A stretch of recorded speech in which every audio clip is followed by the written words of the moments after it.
रोज 3 बजे, प्रातःकाल 3 बजे, ठीक 3 बजे पंचगंगा घाट पर श्री गंगा जी में गोता लगा लेते थे रैदास जी।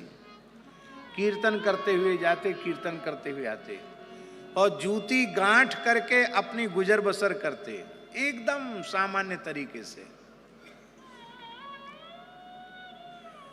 एक दिन गंगा जी की रज में उनको गोल मटोल एक पत्थर मिल गया, शिला मिल गई। उन्होंने सोचा यही भगवान है मेरे, कण कण में तो भगवान है ही है।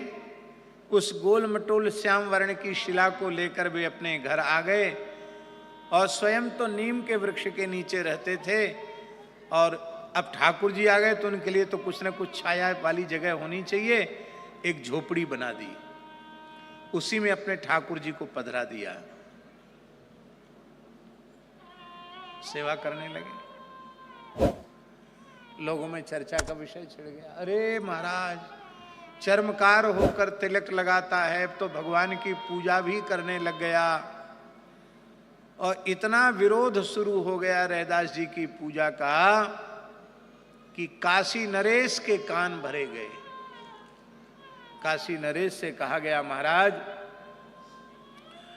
काशी में अधर्म हो रहा है, रैदास चर्मकार कुल में उत्पन्न हुआ है, वो भगवान की पूजा करता है।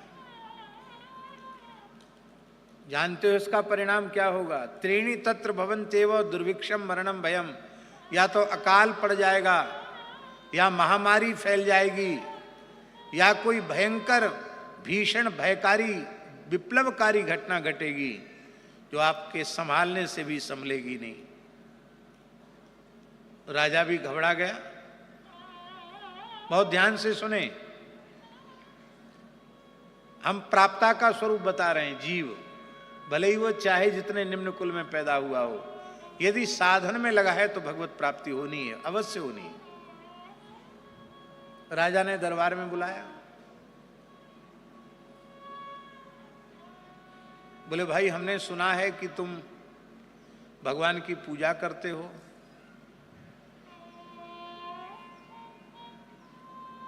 कहा महाराज करते तो हैं, क्यों करते हो? हम रोज गंगा नहाने जाते थे, एक दिन हमको ये गंगा जी में दे दिए, गंगा जी में मिल गए, ले आए, अब फूल चंदन चढ़ा देते हैं। प्रभु जी तुम चंदन हम पानी।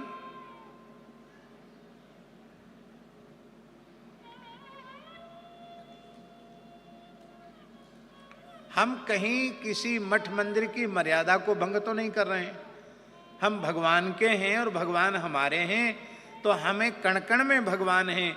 हमने किसी शिला में भगवान को स्वीकार कर लिया और वहां हम सेवा करते हैं, तो इसमें आप लोगों को इतनी परेशानी नहीं होनी चाहिए। ब्राह्मणों का नहीं, नहीं बिल्कुल नहीं, तुम नहीं कर सकते पूजा, तुम्हारा इस जाति में जन्म हुआ है, तुम पूजा के अधिकारी नहीं हो। ये सब भगवान की लीला है, इसमें रैदास जी कारण नहीं है। भगवान रैदास जी की महिमा को उजागर करना चाहते हैं। राजा ने फैसला दिया, काशी नरेश ने, ये ठाकुर जी रख देते हैं रैदास जी के सिंहासन पर, और पहले मौका मिलेगा ब्राह्मणों को वेद मंत्र पाठ करके ब्राह्मण बुलावें, जिसके बुलाने से ठाकुर जी चल के आ जाएं उसको पूजा का अधिकार है, और जिसके बुलाने से नहीं आवे उसको पूजा का अधिकार नहीं है।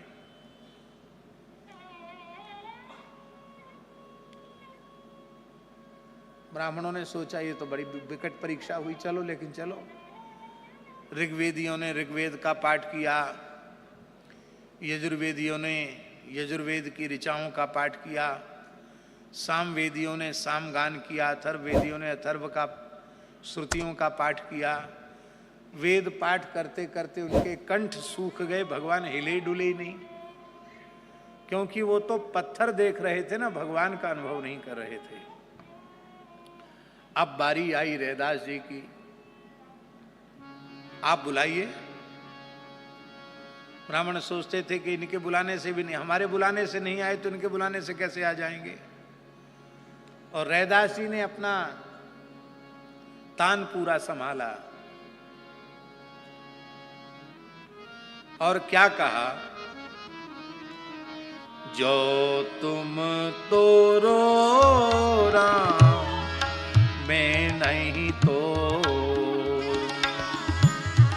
जो तुम तो रो राम मैं नहीं तो।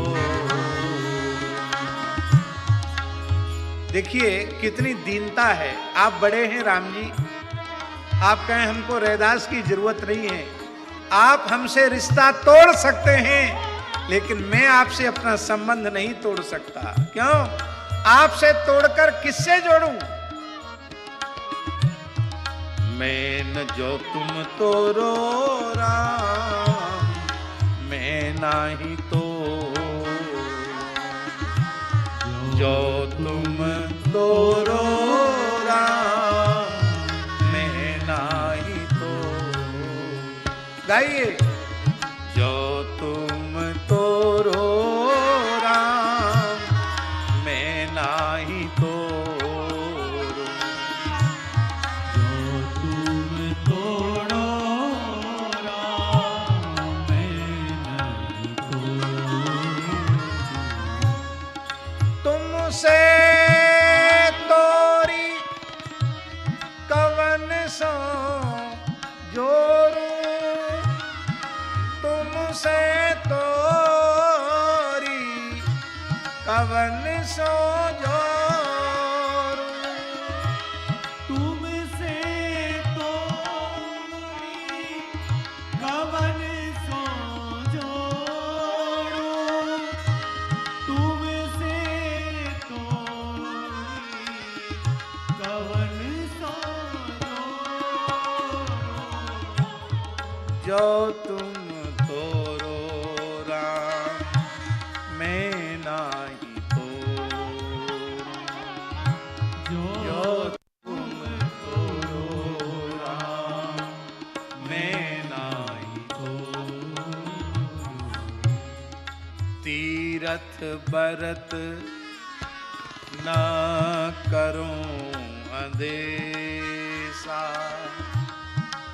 केवल चरण कमल को भरोसा। तीरथ बरत न करूं अंदेशा, केवल चरण कमल को भरोसा। मैं कोई तीर्थ भी नहीं किया है, मैंने कोई व्रत उपवास तपस्या भी नहीं की है, मैंने कोई दान पुण्य भी नहीं किया है। हे प्रभु, मेरे पास कोई साधन का बल नहीं है, मेरे पास तो केवल आपके चरण कमलों की भक्ति का बल है। जो तुम तो रो राम मैं नहीं तो,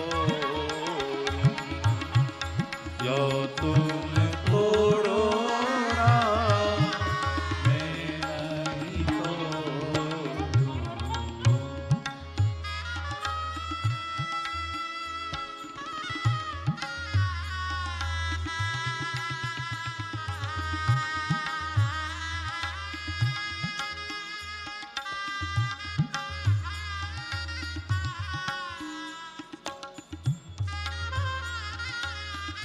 वाह,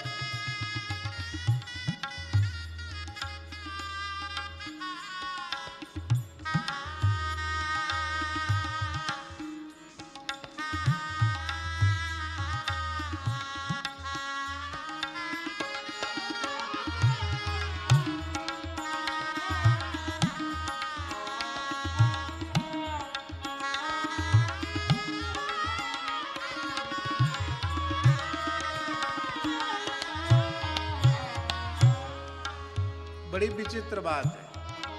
वो कहते हैं मैं जो कुछ करता हूं वह आपकी सेवा ही करता हूं। क्यों? क्योंकि मेरे जीवन का लक्ष्य ही आपकी प्रसन्नता है। मैं जूती गांठता हूं तो आपकी खुशी के लिए गांठता हूं। मैं जो कुछ करता हूं आपके लिए करता हूं।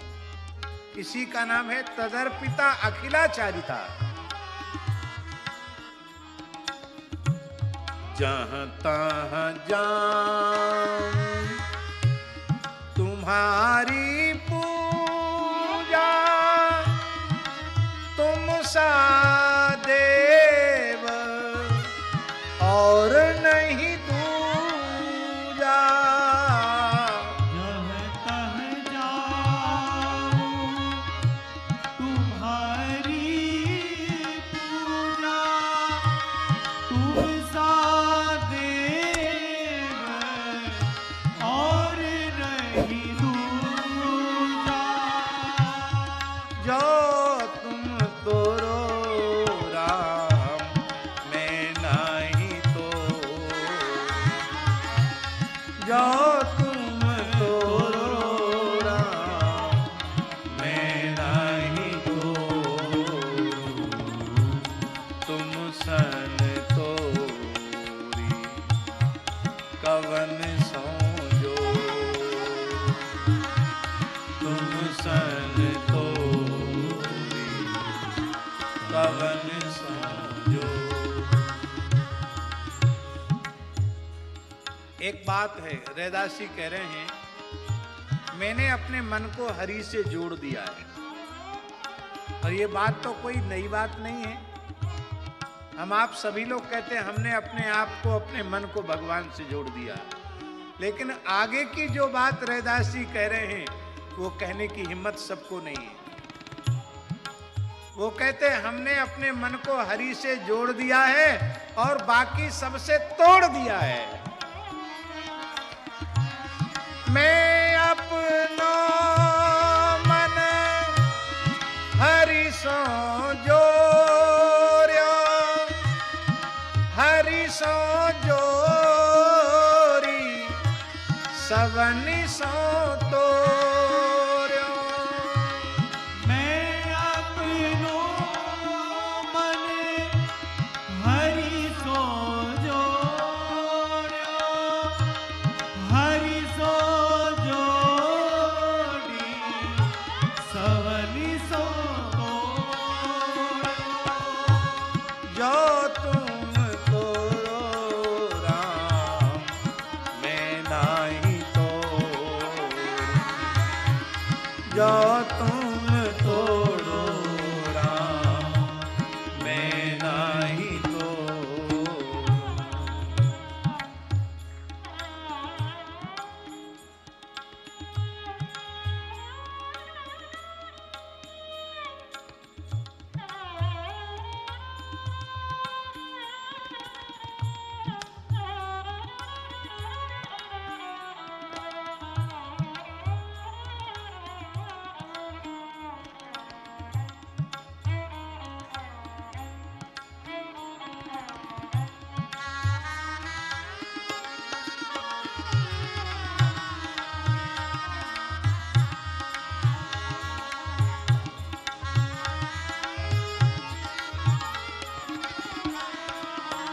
मानस जी में स्वामी जी एक चौपाई है,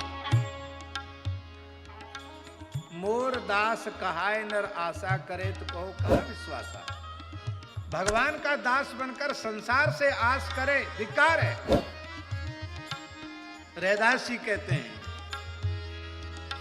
सब ही प्रहर तुम्हारी आशा, सब ही प्रहर तुम्हारी आशा। मन क्रम बचन कहत रैदासा,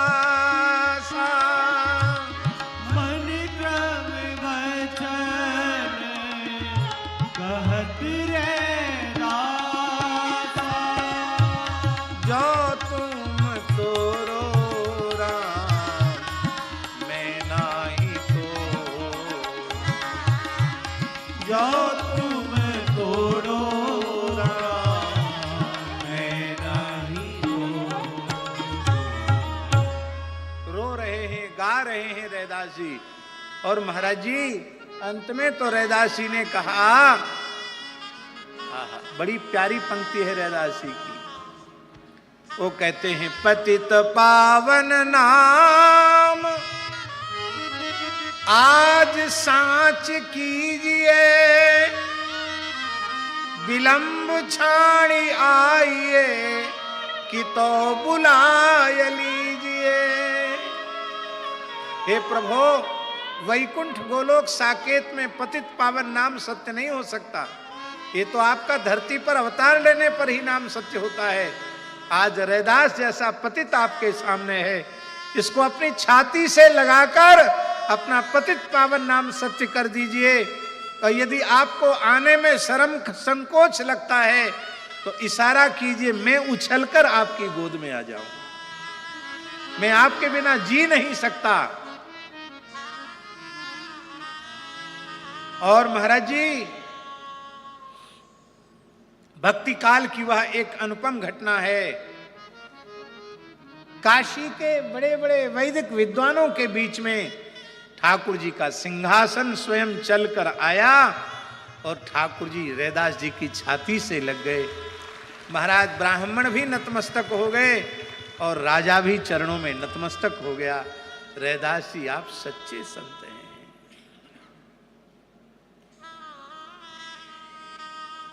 और वो रैदास जी भाव में भरे रहते थे, मानसी सेवा चलती रहती थी उनकी। एक दिन गुरु गोरखनाथ जी आ गए, सिद्ध गुरु नाथ संप्रदाय के आचार्य श्री गोरक्षनाथ भगवान आ गए।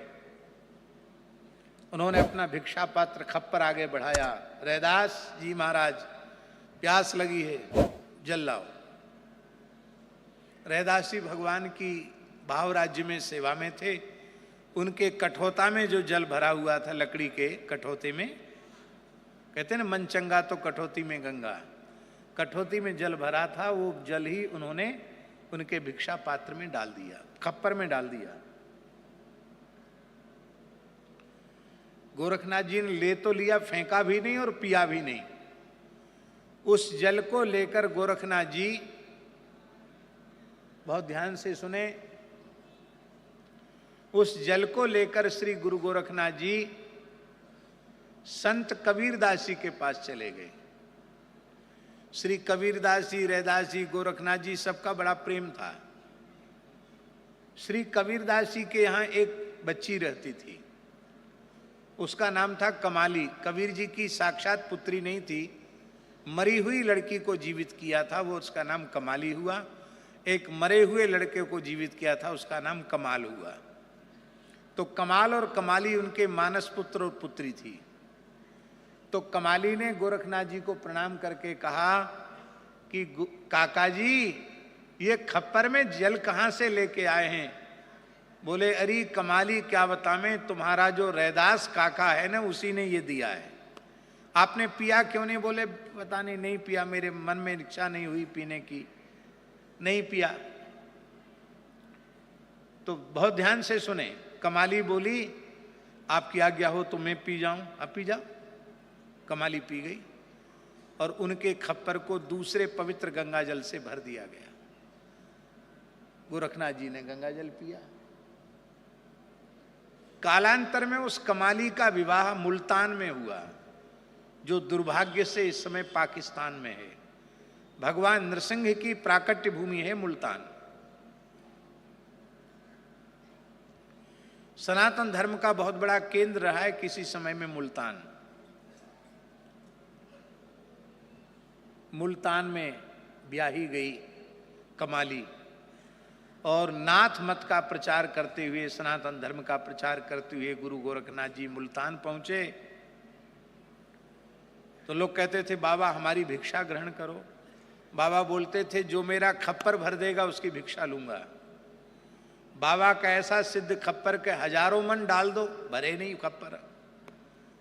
बड़े बड़े राजा लोग खप्पर नहीं भर पाए, कौन भरेगा योगीराज गुरु गोरखनाथ जी का खप्पर? कमाली बहुत सामान्य परिवार में ब्याही थी।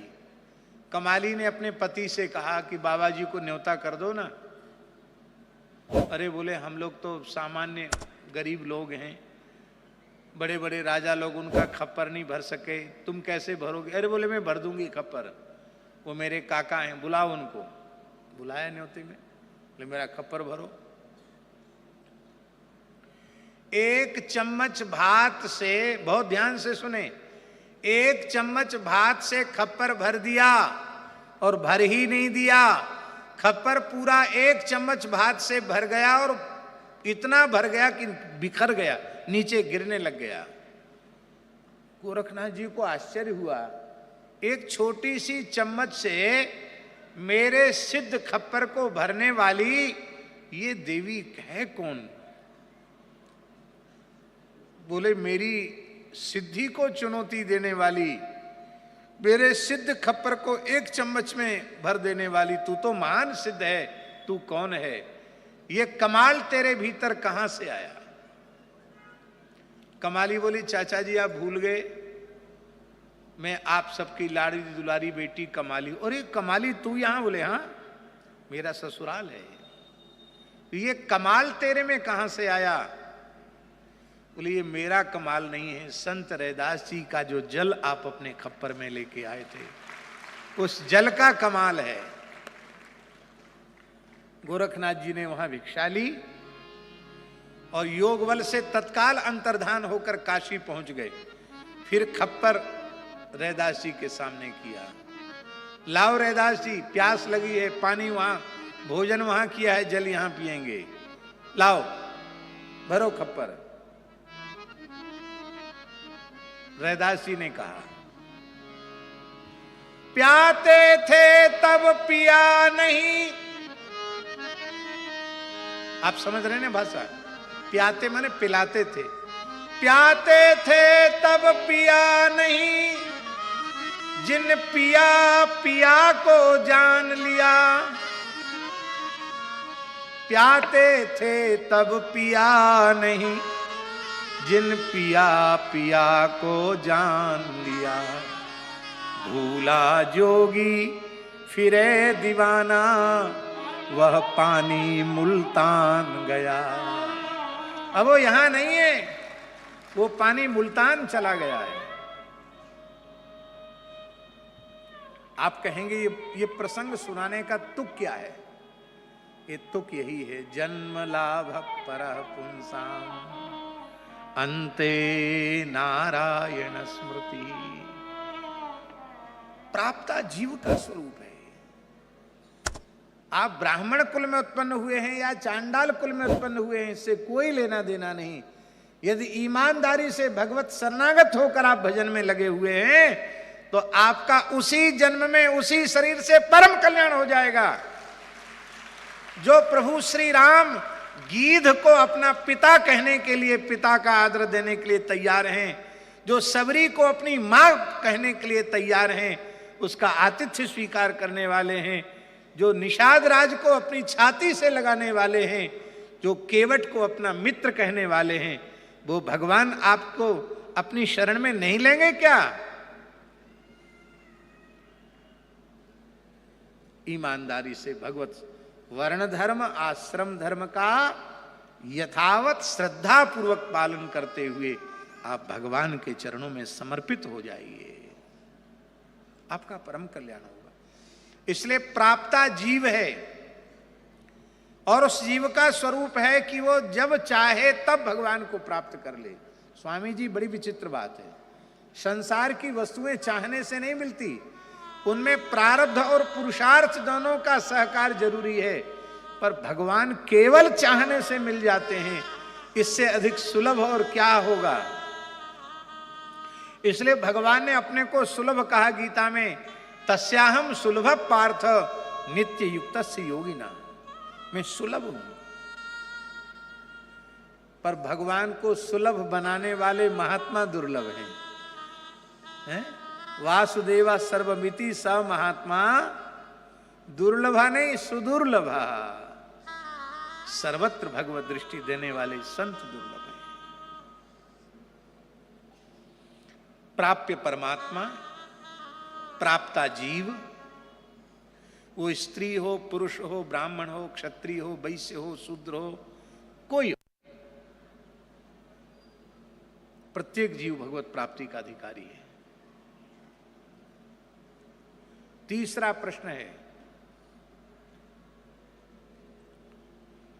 प्राप्ति का उपाय। प्राप्य परमात्मा है और प्राप्ता जीव है, तो प्राप्य परमात्मा की प्राप्ति क्यों नहीं हुई? क्योंकि हमको उपाय नहीं मिला। उपाय माने साधन। उपाय क्या है? उपाय अधिकारी भेद से है। कोई ज्ञान योग का अधिकारी है, कोई निष्काम कर्म योग का अधिकारी है, कोई भक्ति योग का अधिकारी है, कोई अष्टांग योग का अधिकारी है। आप अपने पूर्व संस्कारों के अनुसार अपने मार्ग को निश्चित कीजिए और उस मार्ग पर दृढ़ता पूर्वक चलिए। अब एक बात और हम कहने जा रहे हैं। हमारे जैसा कोई घोर आलसी प्रमादी जीव विचार करने लगे कि न मैं ज्ञान योग का अधिकारी, न भक्ति योग का अधिकारी, न अष्टांग योग का अधिकारी, न कर्म योग का अधिकारी, तो मैं क्या करूं? मैं भी अपना कल्याण तो चाहता हूं, मैं क्या करूं? तो हमारे जैसे जो लोग हैं उनके कल्याण का भी साधन है, प्राप्ति का उपाय। वो क्या है? नाम योग। उसका नाम है नाम योग।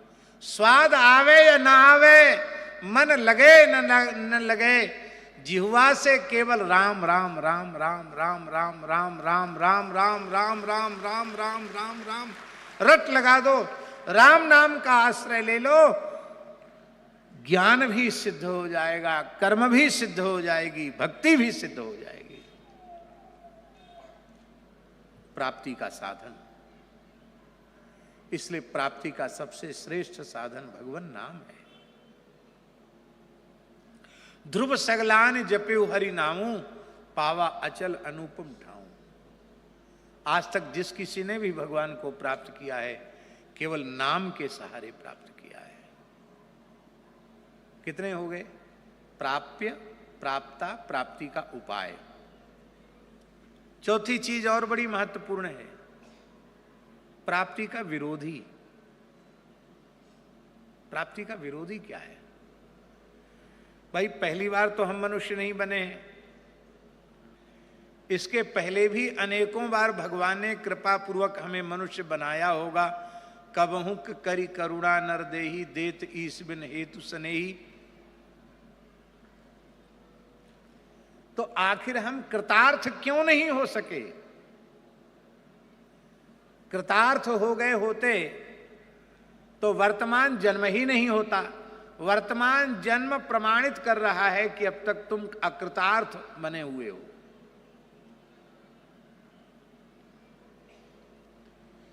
तो भगवान ने तो अपनी प्राप्ति का बार बार मनुष्य शरीर देकर हमें अवसर दिया, लेकिन हम कहीं न कहीं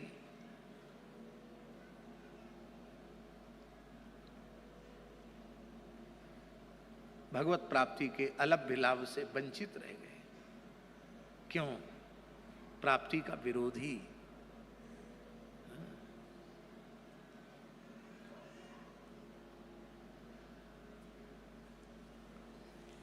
कैलाश जी, एक बड़ी सरल सी बात है।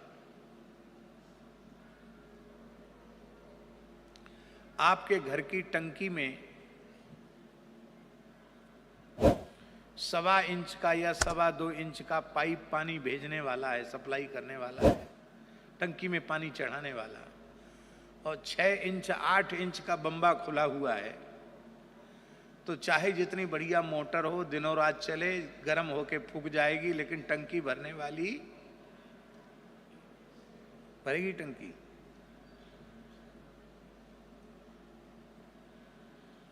पहले उसका छिद्र बंद करना पड़ेगा।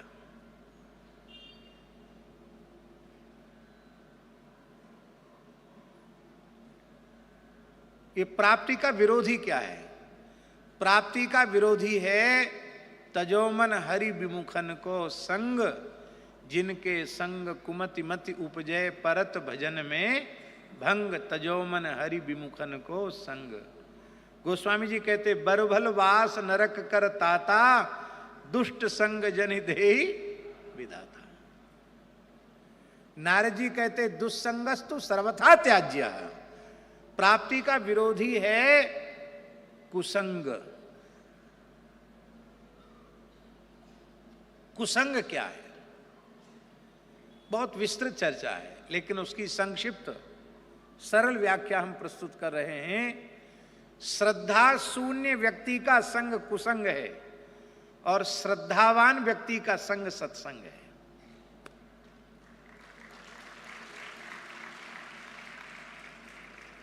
जिस व्यक्ति की राम कृष्ण नारायण में श्रद्धा नहीं, गणपति सूर्य शिव शक्ति इनमें श्रद्धा नहीं, आज पूरे देश में छठ पर्व आज से मनाना आरंभ हुआ है। छठ तो अनादिकाल से हमारे यहाँ मनाया जा रहा है। ये सूर्य भगवान की उपासना का 4 दिन का बहुत बड़ा महापर्व, जो बिहार प्रांत में मिथिला क्षेत्र में बहुत उत्साहपूर्वक वहाँ के लोग इस छठ पर्व को मनाते हैं। अब तो भगवान की कृपा से प्रधानमंत्री जी उसको वैश्विक स्वरूप दे रहे हैं, और शायद हम समझते हैं कि इतनी बड़ी तैयारियां छठ की जैसी इस बार हुई हैं, वैसी शायद इसके पहले कभी न हुई हो। बहुत बड़ी बड़ी तैयारियां। अब यह है क्या? सूर्योपासना क्या है? श्रद्धा। गणपति उपासना, और देखिए हमारे यहां सब उपासनाएं, गणेशोत्सव आता है 10 दिन का, गणपति उपासना। शिवरात्रि महापर्व आता है, शिवोपासना। श्रावण मास आता है, शिवोपासना। नवदुर्गा आती है, भगवती की उपासना। रामनवमी, जन्माष्टमी, एकादशी, भगवान रामकृष्ण नारायण की उपासना। पंचदेवों की उपासना समय समय से होती है। हिंदू देवी देवताओं की उपासना होती है।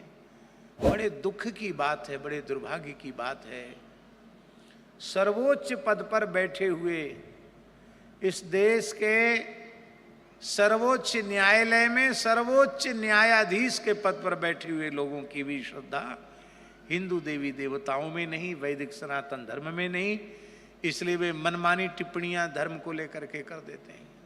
उसको सुनकर बहुत पीड़ा होती है। चाहे जितना बड़ा व्यक्ति हो स्वामी जी, जिसकी गौ में, ब्राह्मण में, वेद में, पुराणों में, गीता जी में, रामायण जी में, देवी देवता में, अपने पूर्वजों में, पितरों में, जो हमारे भारतीय सनातन के मूल्य हैं, उनमें जिनकी श्रद्धा नहीं है, ऐसे लोगों का संग कुसंग है, और ऐसे लोगों का संग ही भगवत प्राप्ति में बाधक है, प्राप्ति का विरोधी। अब एक चीज रह गई, प्राप्ति का फल। प्राप्ति का फल, प्राप्य, प्राप्ता, प्राप्ति उपाय, प्राप्ति विरोधी और प्राप्ति का फल। ये बड़ा महत्वपूर्ण है। आज समस्या यही है, लोग सोचते हैं ये महात्मा लोगों को पता नहीं क्या पागलपन सूझ रहा है, सबको दिन रात यही समझाते हैं भगवत प्राप्ति, भगवत प्राप्ति, भगवत प्राप्ति। अरे भाई, भगवान मिल गए तो क्या लाभ हो जाएगा, और नहीं मिले तो कौन सा घाटा है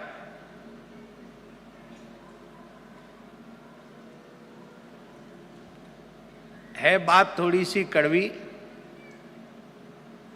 पर हम बिना किसी पक्षपात के बोल रहे हैं। भगवान जिनके जीवन की आवश्यकता है, ऐसे भाग्यशाली मनुष्य इस पूरे संसार में बहुत कम है।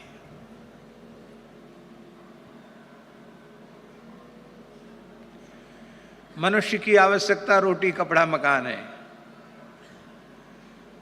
रुपया कौड़ी, मान बढ़ाई, पद पैसा, प्रतिष्ठा, यही मनुष्य ने दुर्भाग्य से अपना लक्ष्य बना रखा है। भगवान की प्राप्ति ही जिनके जीवन का लक्ष्य है, ऐसे लोग बहुत कम हैं।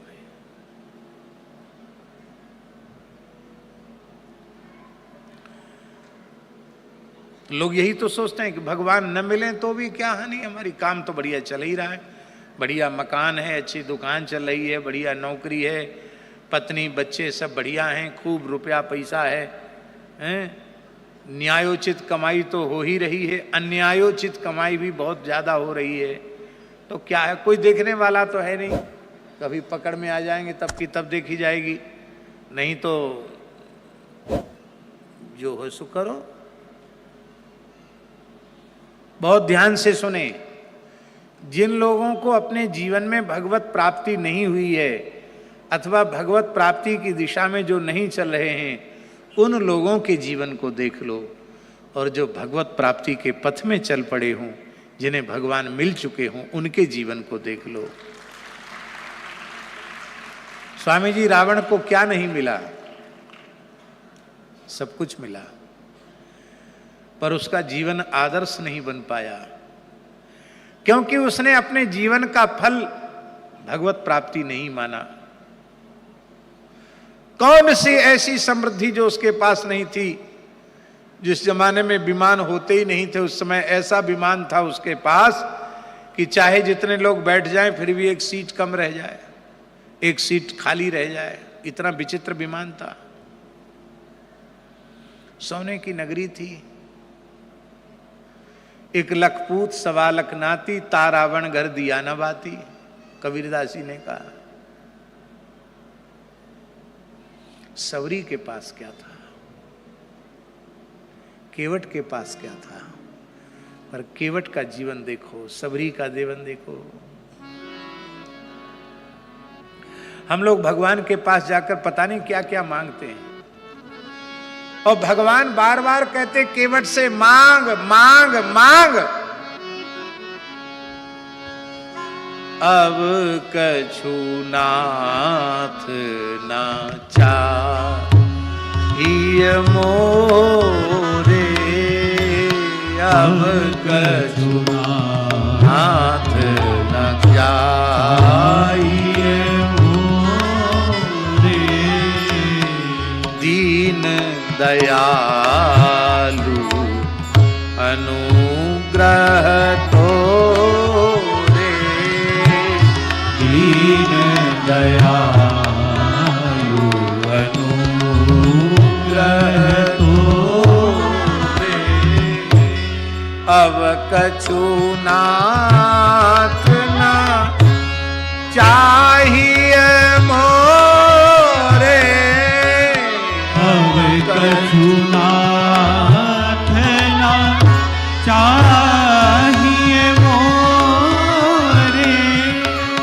दीन दयालु अनुग्रह तोरे, दीन दयालु अनुग्रह तोरे, दीन दयालु अनुग्रह तोरे, दीन दयालु अनुग्रह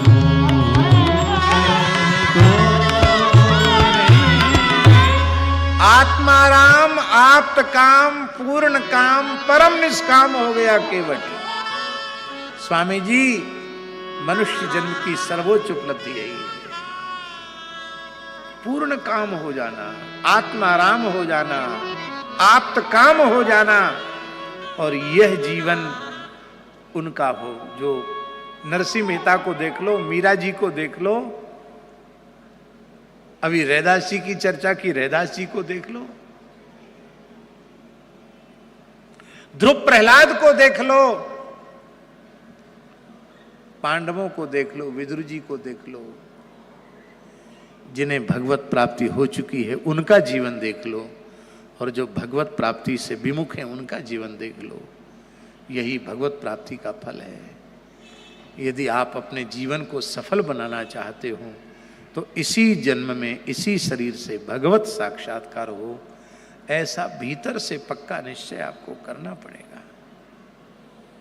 निश्चय करते ही वैसा जीवन अपने आप आपका बनने लग जाएगा। बोलो भक्तवत्सल भगवान की।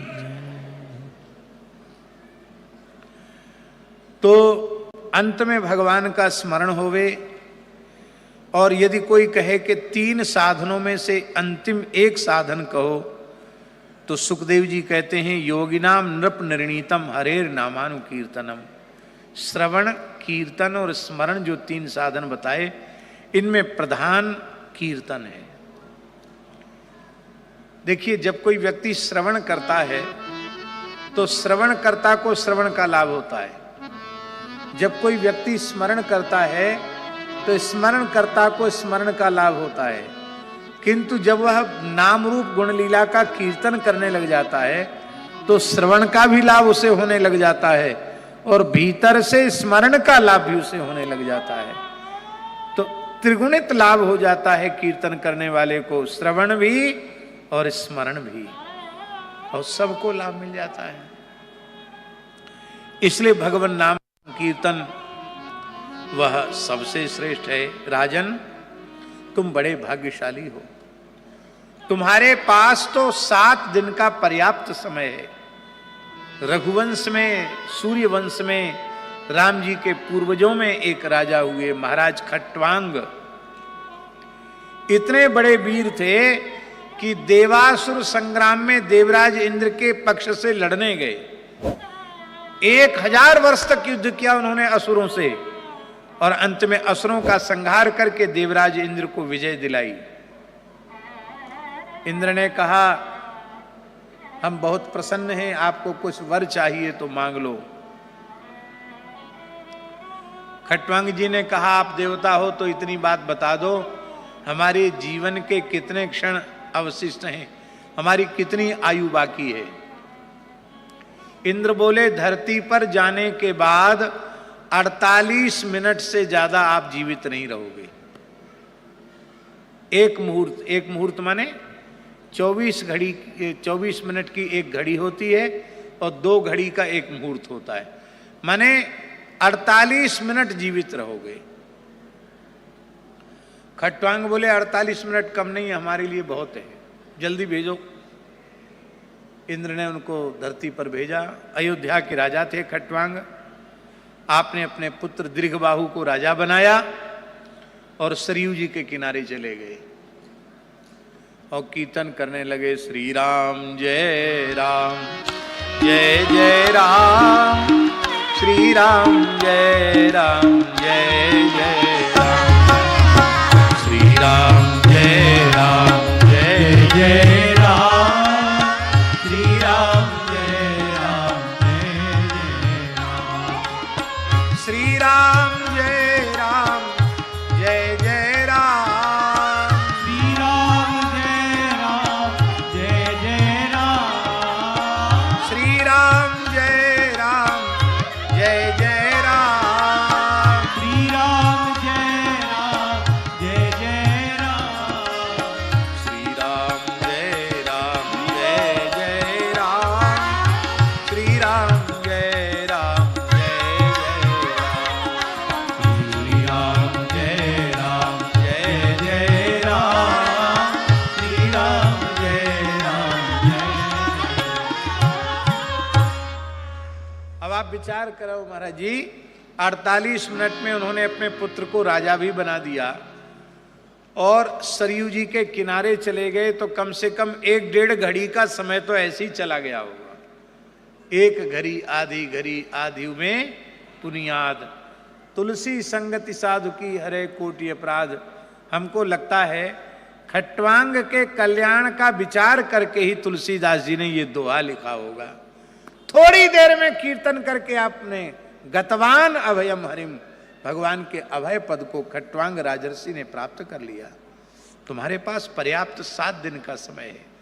प्रमादी व्यक्ति देवताओं के समान आयु लेकर धरती पर आवे तो भी उसका जीवन व्यर्थ चला जाता है, प्रमाद में ही नष्ट कर देता है।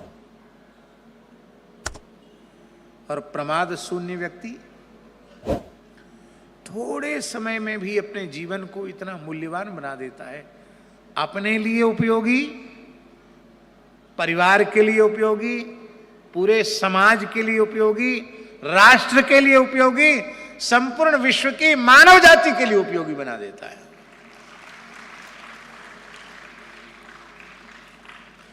भगवान आदि शंकराचार्य इस देह में कितने समय तक विराजमान रहे? मात्र 32 वर्ष। और हम बड़ी विनम्रता पूर्वक कह रहे हैं 3200 वर्ष में कोई मनुष्य जो कार्य नहीं कर सकता सनातन धर्म के लिए, वह काम मात्र 32 वर्ष की आयु तक में भगवान आदि शंकराचार्य ने पूर्ण कर दिया।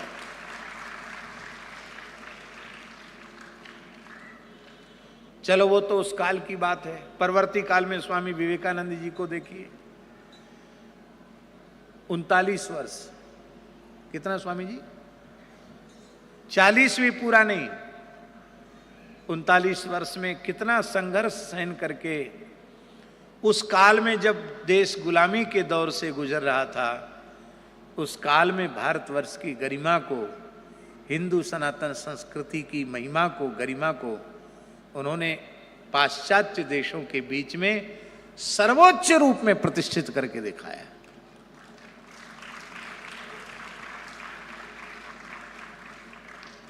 संसार में शिष्य तो बहुत हुए, पर धन्य है स्वामी विवेकानंद जी को, जिन्होंने पूरे विश्व में रामकृष्ण मठ बना दिए, रामकृष्ण मिशन बना दिए, अपने गुरु की कीर्ति को, अपने गुरु के नाम को जन जन में विख्यात कर दिया। ये लंबी आयु बहुत महत्व की नहीं है, आपने उस आयु का उत्तम उपयोग कैसे किया, यह बात महत्व की है। आयु का बहुत बड़ा महत्व नहीं है।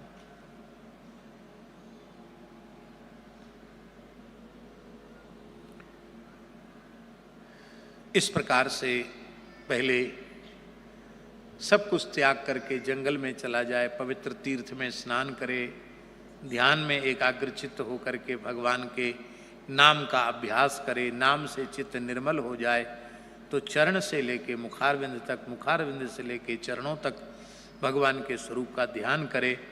और महाराज जी लिखा है, तत्रैका वयवम ध्यायेत अभ्युच्छिन्नेन चेतसा मनो निर्विषयम युक्ता तथा किंचन न स्मरेत।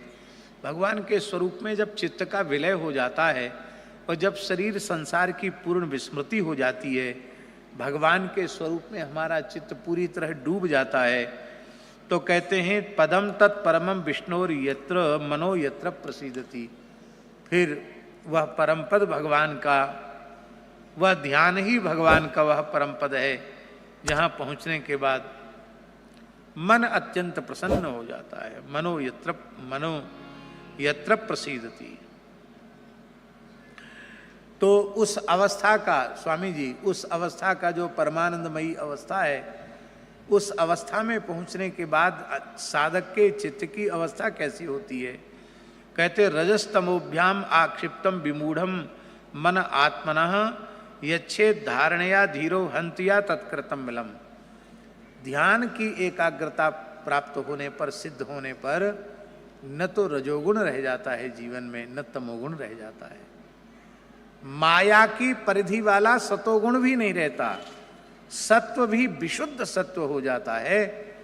गुणातीत प्रेम जिसको कहते हैं वह हो जाता है, और यही वस्तुतः मुक्तावस्था है। इसी का नाम मुक्तावस्था है। पूरे विराट को परमात्मा का स्वरूप बताया है। पाताल से लेके ब्रह्मलोक तक, ब्रह्मलोक से लेके पाताल तक, भगवान के चरण से लेके मस्तक तक पूरे स्वरूप का वर्णन किया। बहुत सुंदर वर्णन है। और महाराज जी इसमें एक बड़ी सुंदर बात कही है। एक श्लोक तो इस प्रकरण का कह ही देते हैं। बयांसि तत् व्याकरणं विचित्रम्,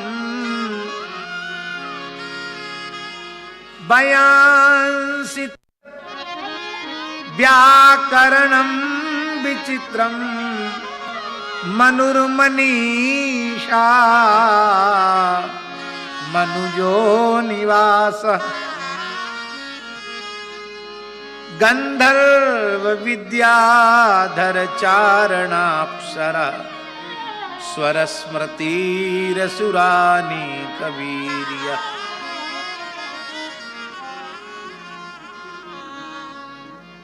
यह भगवान का विचित्र व्याकरण, व्याकरण माने होता रचना कौशल।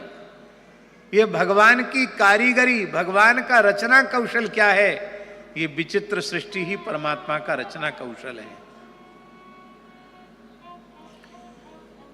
गंगोत्री में कितनी ठंड है? आप लोग गंगोत्री गए होंगे। अच्छे अच्छे लोगों के छक्के छूट जाते हैं वहां, गंगा जी गंगा, गंगा गंगा कह के एक आध मग्गा डाला और भगे वहां से। गोता लगाने की हिम्मत तो किसी की नहीं पड़ती। हम लोग तो जब पट बंद थे, एक बार चैत्र में वहीं थे, रामनवमी के दिन वहां गए और बर्फ ही बर्फ चारों ओर थी। और हमारे एक स्वामी अरूपानंद जी हैं महाराज, वो तो घुस गए, कई गोता लगाए। ऐसे शरीर महात्माओं का होता है। हम लोगों ने भी उनको देखा देखी, हम लोगों ने भी खूब, लेकिन थोड़ी देर तक तो ऐसे अकड़ गए कि बिल्कुल हाथ पैर ही नहीं हिले। ऐसे लगता ही नहीं था कि मेरे हाथ हैं पैर हैं। तो वहां से जब नीचे उतरे तो गंगनानी है, गंगनानी में तप्त कुंड है। महर्षि जमदग्नि की तपस्थली है। अग्नि वहां तप कर रहे हैं भगवान की उपासना के लिए। वहां का जल एकदम गर्म है गंगनानी का। जब हम लोग गंगनानी में पहुंचे और वहां थोड़ी देर एकदम सिकाई हुई,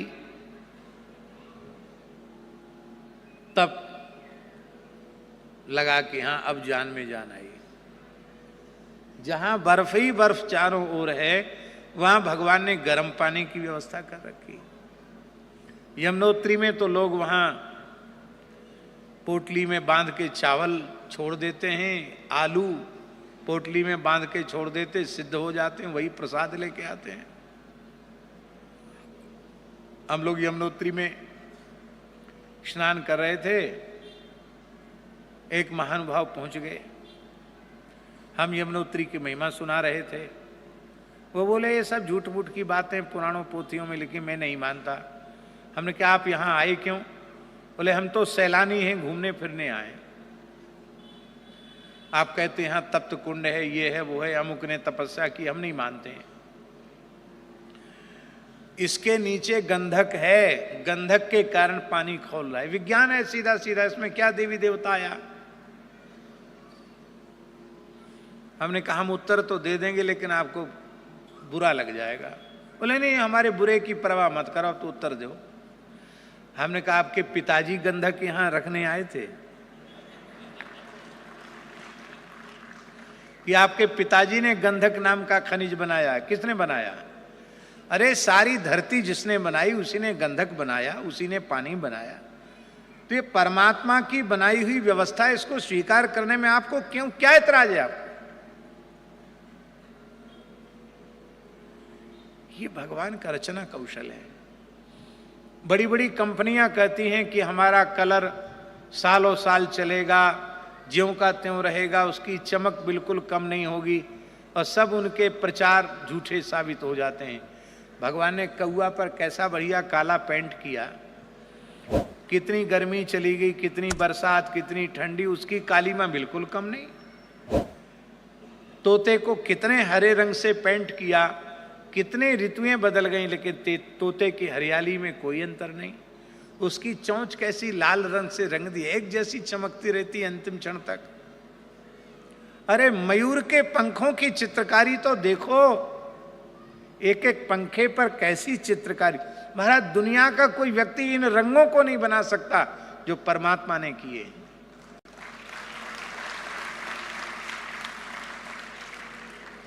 आजकल ऐसी पोशाक होती है पहनने वाली जो ढीले ढाले कपड़े होते हैं, बच्चा भी पहन ले, बूढ़ा भी पहन ले, सबके नाप के होते हैं।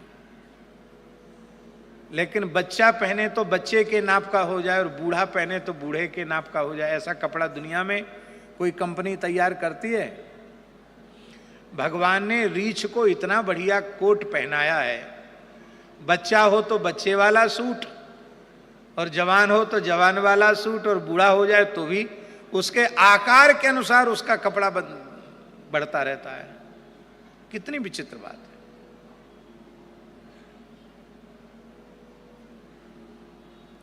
तितलियों को देखो, पंखों पर कैसी चित्रकारी बरसात में तितलियां होती हैं। ये लगता कपड़े पर छींट कसने वाला प्रेरणा मनुष्य ने तितलियों से ही ली होगी। और विचित्र बात है कि तितली को आप पकड़िए तो उनके पंख का कलर उंगली में लग जाता है, वो कलर उंगली में छप जाएगा आपकी, और पानी बरसने पर झुलता नहीं, धूप पड़ने पर वो उसकी चमक कम होती नहीं। बयांसी तद व्याकरणम विचित्रम। जिस परमात्मा ने इतनी विचित्र विलक्षण सृष्टि बनाई है, वह परमात्मा स्वयं कितने बड़े आश्चर्यों का खजाना होगा, इसको नहीं कहा जा सकता है। ये वाणी का विषय नहीं है।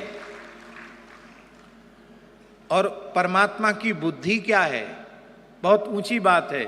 मनुर्मनीषा, महामानव भगवान मनु परब्रह्म परमात्मा की बुद्धि का नाम है। इसलिए मनु जी ने जो कुछ कहा है वो मानव जाति के हित के लिए कहा है। मनु के विचारों को हम मानना चाहिए।